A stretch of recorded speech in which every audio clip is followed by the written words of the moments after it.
Dan Senor was a senior advisor to Mitt Romney and Paul Ryan in the 2012 presidential campaign. Dan, good morning. Good morning. Here's the list that the White House put out where they can't spell the word attacker correctly.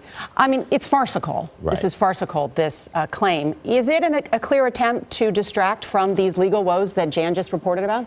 I think what the effect of releasing this list will have, plus the speech that President Trump gave yesterday, is it's going to have all of us for the next couple of days talking about the coverage, as you did this morning, the coverage of the actual coverage that did exist, that was very robust, of these various terrorist incidents, but it will focus coverage on the terrorist incidents. So we will be having a national conversation for the next couple of days about what a dangerous world it is, what a threat it is to the United States.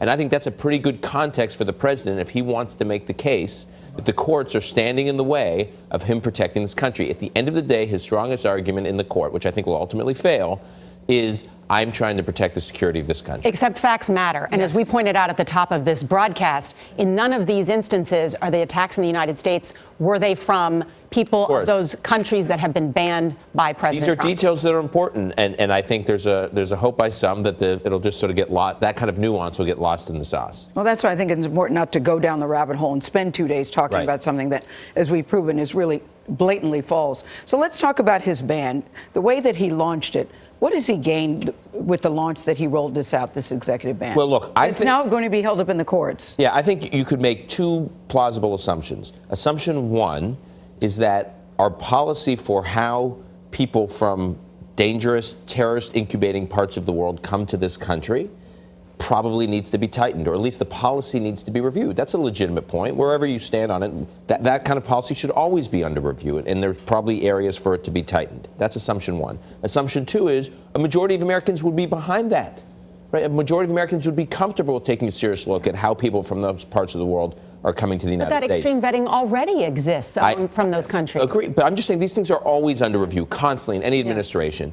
The question is, if you make those two assumptions, you have to square them with people want the confidence that it's being done in a disciplined, thoughtful, deliberative way. It's rolled out properly. And the way this was rolled out last weekend, it was an arbitrary deadline. There was no sense of urgency to get this done 2 weekends ago. And it was sort of jammed through with not proper coordination with the interagency process. You know, in any, as you know, Nora, from covering the White House, in any administration, when these policies are rolled out, they have this thing called interagency, intergovernment review process, where every agency head is briefed on it. There's an opportunity for them to provide comments. There's literally like a checklist thing on top of these and then it goes to the classified congressional documents. leadership. None of that was done here. It could have been done, and I think this whole thing would have been smoother. Dan, everybody wants to keep the country safe. Are you finding that the Republicans are still on the same page as the president on the issues? I think that there's division on some issues. So on certain issues, particularly the domestic and economic policy issues, there's strong unity. On issues like Iran, there's strong unity. I'm seeing on Russia right now some breaks. When President Trump gave his interview before the Super Bowl on Sunday, I was struck by the number of Republicans who both were publicly saying this, and I heard from privately members of Congress, including the Republican leadership, who are saying, wait a minute, this isn't okay. The moral equivalence with Putin isn't okay. So that's where you could see some breaks. Yeah. We'll have you back. More to talk to about what's going on with the domestic agenda, taxes, health care. Trump saying that may be pushed into next year. Thank you, Dan, as always. Always much to discuss. Thank you, Dan.